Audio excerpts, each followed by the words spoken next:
Because I'm like, is this hunting, really? Is this hunting? Because, you know, I'm from Birmingham, Alabama, and where I'm from, a black dude walking around with a shotgun is not called hunting.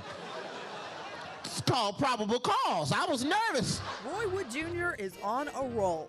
I mean, I'm like everybody else. I want the troops to come home. I want to get the troops out of Iraq, but whether you like it or not, it's going to take time. It took me 2 years to get a crazy girl out my apartment. He spent the last decade crisscrossing the country and making big sacrifices to spread laughs. I've auditioned for everything. You can name the show, name the network. I've gone out for something.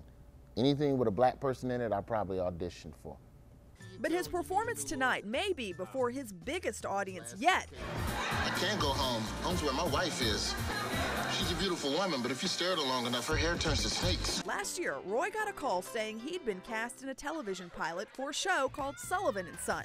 The executive producer, actor Vince Vaughn. Steve Byrne calls me and he goes, "You got the part. You're gonna be in the pilot." And I was elated. I sat at the house for probably 30 minutes and was just like, you know, huh. His character, also named Roy, is a bit of a grouch. He runs an old electronics and video rental shop, and he frequents the local bar to shoot the breeze with friends and escape the reality of his life. It's almost like Tommy and Cole on Martin, where we're the three musketeers. We drop in, we say something stupid, we offer a stupid solution that gets you into even more trouble, and then when everything hits the fan, we leave. Roy appears in each of the episodes this season, but reaching that success came at a cost. While a student at Florida A&M, Roy got the kind of call a young comedian waits for his entire life. He called me in the middle of midterms to open for Tommy Davidson. Gone.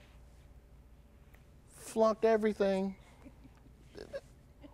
And it wasn't worth it. That's the worst part is that I opened for Tommy Davidson and I did, in hindsight, I did okay.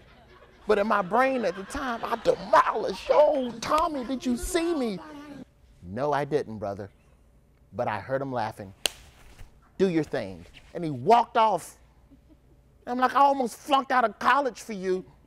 And you just gonna, this how you gonna leave me, Tommy Davidson, with some free chicken fingers? That's how you gonna do me? Come on. You're a real brother, man.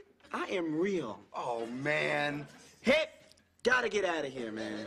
But that wouldn't be the end for Roy Wood Jr. After graduation, he moved back to Birmingham and worked as a writer and producer for morning radio. You don't make a lot of money when you start doing this, but I had a mom who had an extra bedroom.